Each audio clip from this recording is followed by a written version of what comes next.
Salut, salut, et oui, c'est Rebecca, toujours là pour le défi lecture de la Bible de l'aurore au crépuscule. On lit la Bible de la Genèse à l'Apocalypse, 10 minutes tous les jours. On est dans le livre de Luc, donc n'hésite pas à nous rejoindre. Encore un beau programme de lecture. Jésus qui confie une mission à ses 70 disciples, retour de la mission. Jésus raconte la parabole du bon samaritain. Non, reste jusqu'à la fin, tu ne vas pas le regretter. Merci Seigneur, vraiment, parce que ta parole, elle est tellement vraie et puissante. Merci parce que tu nous parles chaque jour. Merci encore pour tous ceux qui sont avec moi, que tu les gardes, que tu les protèges, que tu les bénisses dans leurs projets, dans leur famille et aide-nous à garder notre motivation pour arriver jusqu'au bout ensemble, jusqu'à Apocalypse. Aide-nous à comprendre et mettre en pratique le passage qu'on va lire au nom de Jésus. Amen. On attaque tout de suite. Donc, Luc 10. Après cela, le Seigneur désigna encore 70 autres disciples et les envoya devant lui, deux par deux, dans toutes les villes et dans tous les endroits où lui-même devait aller. Il leur dit, la moisson est grande, mais il y a peu d'ouvriers. Priez donc le maître de la moisson d'envoyer des ouvriers dans sa moisson. Allez-y, je vous envoie comme des agneaux au milieu des loups. Ne prenez ni bourse, ni sac, ni sandales et ne saluez personne en chemin. Dans toute maison où vous entrerez, dites d'abord que la paix soit sur cette maison. Et s'il se trouve là un homme de paix, votre paix reposera sur lui, sinon elle reviendra sur vous. Restez dans cette maison, mangez et buvez ce qu'on vous donnera, car l'ouvrier mérite son salaire. N'allez pas de maison en maison. Dans toute ville où vous entrerez, où l'on vous accueillera, mangez ce que l'on vous offrira, guérissez les malades qui s'y trouveront et dites-leur le royaume de Dieu s'est approché de vous. Mais dans toute ville où vous entrerez et où l'on ne vous accueillera pas, allez dans les rues et dites, nous secouons contre vous-même la poussière de votre ville qui s'est attachée à nos pieds. Sachez cependant que le royaume de Dieu s'est approché de vous. Je vous dis que ce jour-là, Sodome sera traité moins sévèrement que cette ville-là. Malheur à toi, Chorazin, malheur à toi, Bethsaïda, car si les miracles accomplis au milieu de vous l'avaient été dans Tyr et dans Sidon, il y a longtemps que leurs habitants se seraient repentis, habillés d'un sac et assis dans la cendre. C'est pourquoi lors du jugement, Tyr et Sidon seront traités moins sévèrement que vous. Et toi, Capernaum, toi qui as été élevé jusqu'au ciel, tu seras abaissé jusqu'au séjour des morts. Celui qui vous écoute m'écoute, celui qui vous rejette me rejette, et celui qui me rejette rejette celui qui m'a envoyé.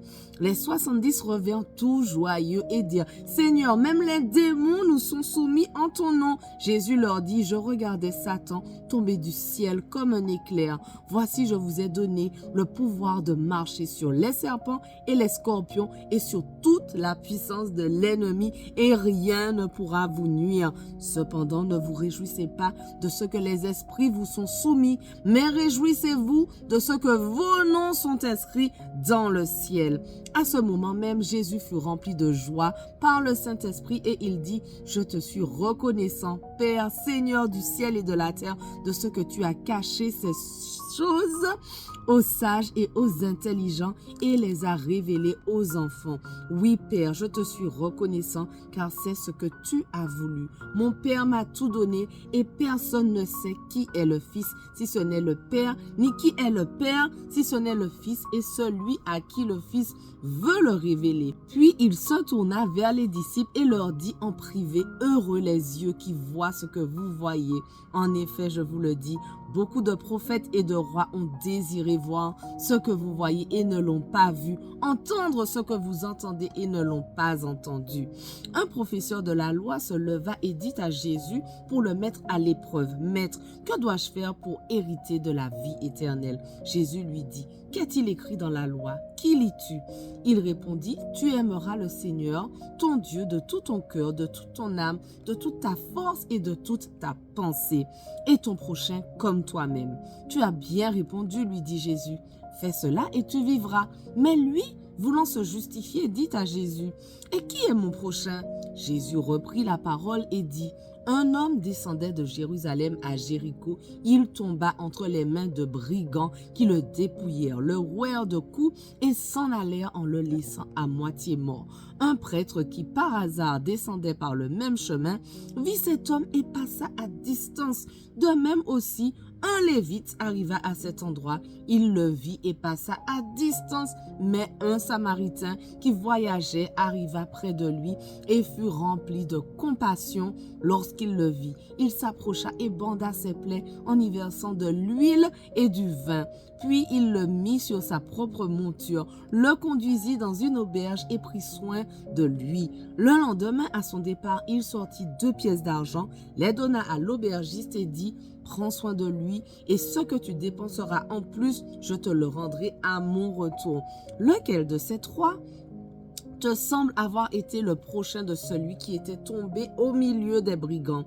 C'est celui qui a agi avec bonté envers lui, répondit le professeur de la loi.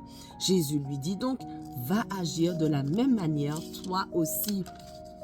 Comme Jésus était en chemin avec ses disciples, il entra dans un village et une femme du nom de Marthe l'accueillit dans sa maison. Elle avait une sœur appelée Marie qui s'assit aux pieds de Jésus et écoutait ce qu'il disait. Marthe était affairée aux nombreuses tâches du service. Elle survint et dit: Seigneur, cela ne te fait-il rien que ma sœur me laisse seule pour servir? Dis-lui donc de venir m'aider. Jésus lui répondit: Marthe, Marthe, Marthe, tu t'inquiètes et tu t'agites pour beaucoup de choses, mais une seule est nécessaire. Marie a choisi la bonne part, elle ne lui sera pas enlevée. Luc 11.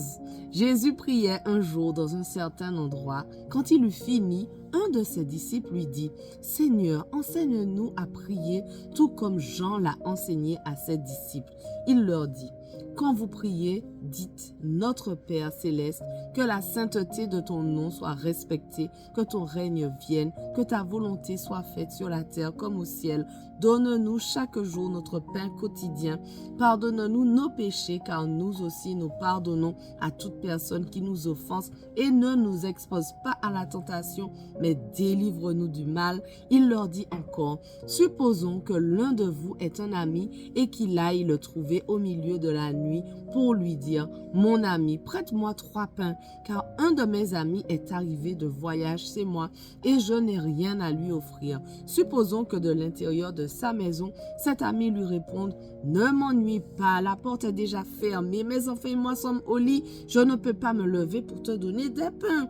Je vous le dis, même s'il ne se lève pas pour les lui donner, parce que c'est son ami, il se lèvera à cause de son insistance et les lui donner et lui donnera tout ce dont il a besoin. Et moi, je vous dis, demandez et l'on vous donnera. Cherchez et vous trouverez. Frappez et l'on vous ouvrira. En effet, tous ceux qui demandent reçoivent, ceux qui cherchent trouvent, et l'on ouvrira à celui qui frappe. Quel père parmi vous donnera une pierre à son fils s'il lui demande du pain? Ou bien, s'il demande un poisson, lui donnera-t-il un serpent au lieu d'un poisson?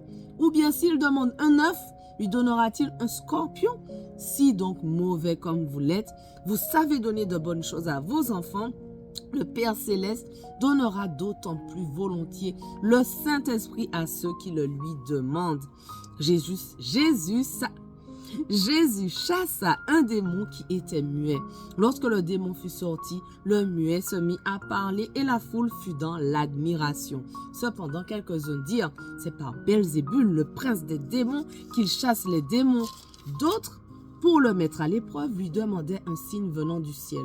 Comme Jésus connaissait leurs pensées, il leur dit: tout royaume confronté à des luttes internes est dévasté et les maisons s'écroulent l'une sur l'autre.